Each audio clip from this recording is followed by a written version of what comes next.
My dad has always had a woodworking shop for as long as I can remember. And even before I was 10 years old, he actually let me use the bandsaw unsupervised, as in without him being in the shop. So I've always had the opportunity to play with woodworking machines. I got into the whole social media thing before there was something called social media. Back in the late 1990s, it was a cool thing to have your own website. This is before internet video was practical or widespread. So in 1998, I built my first website. When YouTube was bought by Google, everybody kind of became aware of it, including myself. And I thought, hey, I could just upload my videos to YouTube and then embed them on my website so people can see the machines in action. And then over time, videos become much more important in the website. I find myself looking more at videos than other people's websites. And this is true for the audience at large too. So it used to be that most of the traffic was on the website, whereas now most of the traffic is on the videos. The content has changed quite a bit.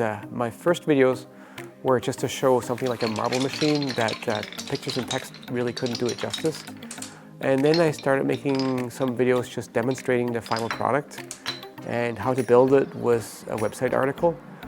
And gradually I started making videos of actually building the project, which was quite a challenge because that's much more intrusive than just stopping once in a while and taking a picture, because then you actually have to show the steps. And you also have much less opportunity to fake it. If you missed a shot, you can't fake it as well as you could with a photo. So my videos have evolved from showing the final product to showing the steps and how to do it. Why I'm successful on YouTube, a very important aspect of that is to have started early. So I had some videos that did very well before it was big. And also in the woodworking space, there was more audience than there was creators initially. So there was a lot of audience and not as much content, which means it was easy to get a foothold. And since then, just to be established and have a following really, really helps. Not just because your followers will watch the video, but because actually the big computers at Google figure out that, oh, there's a lot of people that enjoy these videos. Quite possibly more people will enjoy these videos, and so YouTube will suggest it to a wider audience, and this is how a lot of people find more videos. Of course, it's also a matter of producing good videos. To set up the space to make good videos is primarily a matter of having good video and good audio, and that's a function of the camera, but more so the space.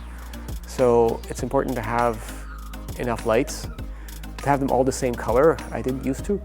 And I've also found, just because I have windows in the shop, that just to have all the lights daylight color balanced, so that if I have outside light coming in as well and it mixes, it doesn't change the colors.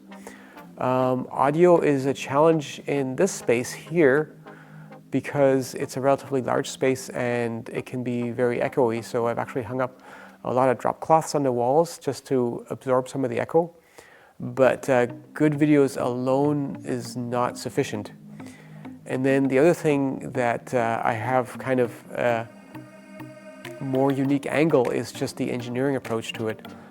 There's plenty of videos about people building coffee tables or farmhouse tables or sideboards or whatever pieces of furniture, but very few people have the skills to not only build their own bandsaw but also design it and come up with new inventions like the Panther router or the quickset tenon jig. So I've got quite a few inventions that really help drive things as well. When I modify tools, I don't really consider it as hacking them, more as coming up with new functions. It started out really with my dad had European equipment in his workshop, and he would do a lot of mortise and tenon joints. Just the machines could do that. And when I got my first table saw, and I didn't have equipment for making mortise and tenon joints, but I would like to do that. And so I built my first tenon jig, and then an improved one, and then another one, and figured out how to make a slot mortiser. So then I could do some of these joints as well, although not as quickly as with the larger equipment that my dad had, but it enabled me to do things.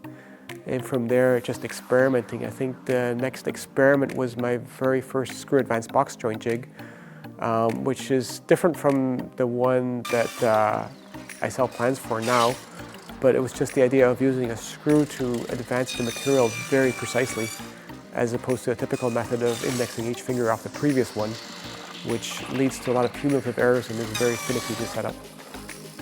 So it's always been about, I want to be able to do this and I want to be able to do that.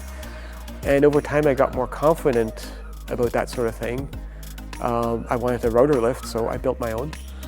Eventually I had this idea for the Panther rotor, which is able to cut the four sides of a tenon and also round over the corners. That was the primary function of that one. But of course, once I had it built, well, it uses templates to cut the joints, and I could just make a template for all kinds of other joints, like dovetail joints or box joints.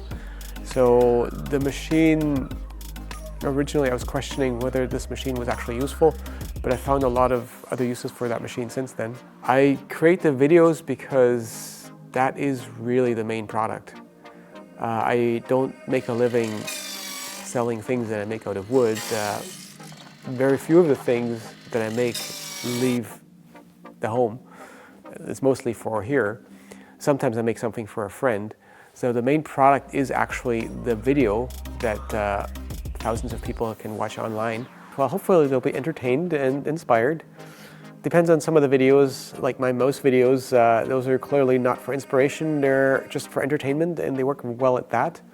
The build videos, yeah, to inspire people just to try and making things. I've gotten a lot of emails from people saying, I got back into woodworking because of your videos.